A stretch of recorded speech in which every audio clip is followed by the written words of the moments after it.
गोपाल एक गरीब किसान था जो अपनी बहन और माँ के साथ रहता था।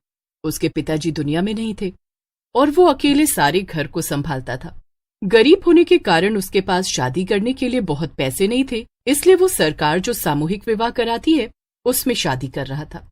शादी के दिन गोपाल तैयार होकर अपनी माँ और बहन के साथ मंडप पर पहुंच जाता है।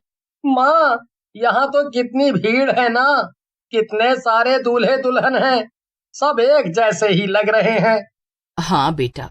गोपाल देखता है कि उसकी माँ कुछ दुखी थी। वो उनसे पूछता है, क्या हुआ माँ, आप परेशान लग रही हैं? गोपाल बेटा, मेरे तो बड़े अरमान थे कि तेरी शादी मैं बहुत धूमधाम से करूंगी, लेकिन हमें मजबूरी में तेरा सामूहिक विवाह करवाना पड़ रहा है।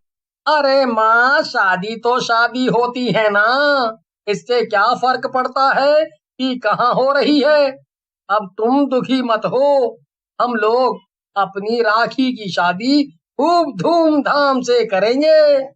मेरी शादी तो जब होगी तब होगी भैया, लेकिन आपकी दुल्हन कहाँ है? कहीं नजर ही नहीं आ रही है। तभी दुल्हन का जोड़ा पहने एक लड़की वहां आ जाती है। उसने सर पर घूंघट लिया हुआ था। अरे मालती, आ गई तुम? बड़ी देर हो गई तुम्हें आने में। और तुम्हारे माता पिता कहाँ हैं? वो लड़की घूंघट के अंदर से ही बोलती है, जी वो नहीं आ पाएंगे, मेरे पिताजी का एक्सीडेंट हो गया है और माँ उनके साथ अस्पताल में है। क्या? अरे तो फिर हमें भी उनके पास जाना चाहिए ना, हम यहाँ क्या कर रहे हैं? भला हम उनके बिना शादी कैसे कर सकते हैं? नहीं नहीं नहीं नहीं, अब उन्होंने मुझे यहाँ इसीलिए भेजा है। उनका ये मानना है कि अगर सही मुहूर्त में हमारी शादी नहीं हुई तो ये बहुत अशुभ होगा और अगले 3 साल तक हमारी शादी का कोई भी योग नहीं है।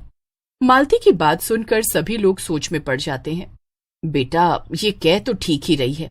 एक काम करो, तुम दोनों शादी कर लो, फिर हम सब साथ में अस्पताल चलेंगे। ठीक तो मुझे भी नहीं लग रहा भैया, लेकिन अभी यही करना सही होगा, इसलिए आप लोग जल्दी से शादी कर लीजिए। गोपाल अपनी माँ और बहन का कहना मान लेता है और मालती से शादी कर लेता है। पूरे टाइम मालती ने अपना घूंघट लिया हुआ था और अपना चेहरा नहीं दिखा रही थी।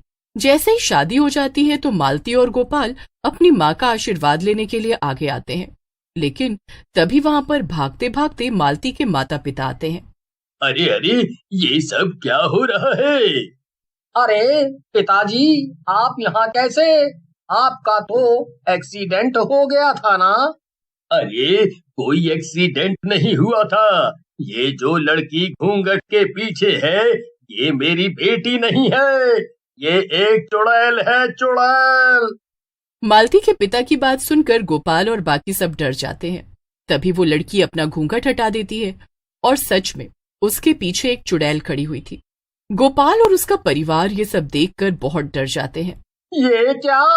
ये तो चुड़ैल है माँ।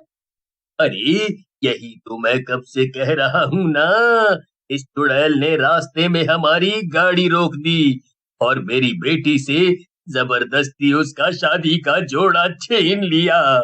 इतना ही नहीं, इसने मेरी बेटी को बुरी तरह से घायल भी कर दिया, जिसकी वजह से हमें उसे तुरंत अस्पताल ले जाना पड़ा।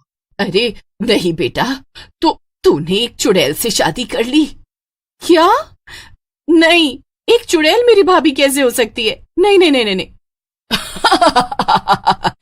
जी हाँ, मैं ही हूँ आपकी बहू, आपकी चुड़ैल बहू, तेरी चुड़ैल भाभी और गोपाल जी आपकी चुड़ैल पत्नी। दरअसल मैं कुंवारी ही मर गई थी ना, इसीलिए मेरी शादी करने की इच्छा अधूरी रह गई और जब मुझे पता चला कि यहाँ समूह विवाह हो रहा है तो बस मैंने ठान लिया कि अब तो मैं शादी करके ही रहूंगी। ए चुड़ैल, अपनी बकवास बंद कर। तूने धोखे से मुझसे शादी की है, मैं नहीं मानता इस शादी को। चल जा, भाग जा यहाँ से। गोपाल की बात सुनकर चुड़ैल को गुस्सा आ जाता है और वो गोपाल की गर्दन पकड़, क्या कहा तूने? तेरी इतनी मजाल, तुझे किसी ने सिखाया नहीं क्या कि अपनी पत्नी से कैसे बात करनी है? अरे अरे, ऐसा मत करो, मेरे बेटे को छोड़ दो, कृपा करके उसे छोड़ दो। ओ, अरे मम्मी जी, आप देखिए ना ये मुझसे कैसे बात कर रहा है। अरे अपनी नई नवेली दुल्हन से जरा प्यार से बात करनी चाहिए ना। हाँ। चुड़ैल की बातें सबको बहुत अजीब लग रही थी, लेकिन उससे लड़ने या बहस करने की हिम्मत किसी में भी नहीं थी, इसीलिए सब उसके सामने चुप थे। चलो चलो, अब मेरी शक्ल मत देखो, मेरी विदाई का समय हो रहा है ना। चलो मुझे ससुराल लेकर चलो। अरे शादी के बाद दुल्हन ससुराल ही तो जाती है ना। एक काम करते हैं, मेरी विदाई के लिए कुछ भूत प्रेत भी बुला लेती हूँ, फिर मेरी विदाई में रोने के लिए भी 2-4 लोग हो जाएंगे। अरे नहीं नहीं गोपाल बेटा, इसे लेकर घर चलते हैं, वरना इसके पीछे पीछे और भी भूत प्रेत आ जाएंगे, फिर हम क्या करेंगे। हार मानकर गोपाल और उसके परिवार वाले चुड़ैल को लेकर घर चले गए। चुड़ैल अपने ससुराल जाकर बहुत खुश थी, लेकिन चुड़ैल दरवाजे पर ही रुक जाती है। अब क्या है, अब तुम दरवाजे पर क्यों खड़ी हो? अरे मैं ऐसे कैसे अंदर आ जाऊं? कुछ रीति रिवाज भी होते हैं ना। मैं चुड़ैल बन गई हूं तो क्या उन्हें मानूंगी नहीं? चलो चलो चलो, जाओ आरती की थाली लेकर आओ और मेरा अच्छे से घर में स्वागत करो। गोपाल की माँ मजबूरी में आरती की थाली लेकर बाहर आती है और चुड़ैल की आरती करने लगती है।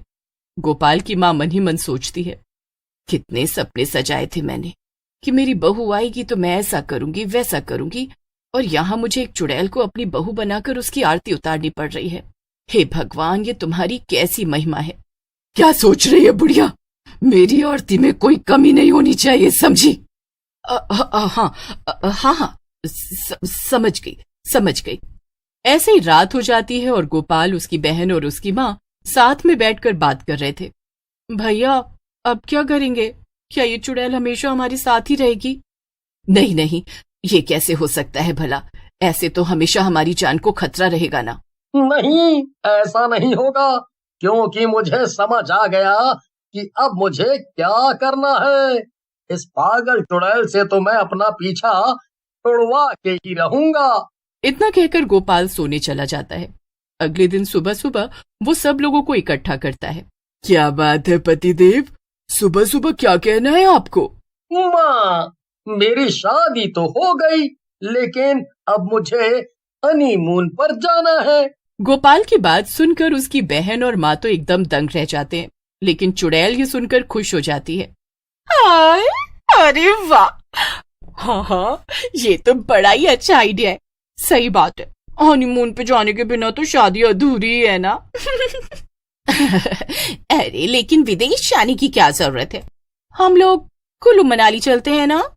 अरे पर बेटा, तेरे पास इतने पैसे कहाँ से आएंगे, तू विदेश कैसे जाएगा? लेकिन राखी अपने भाई की बात समझ जाती है।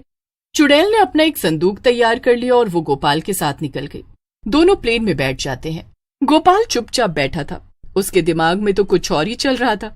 विदेश पहुंचकर दोनों एयरपोर्ट के बाहर आ गए।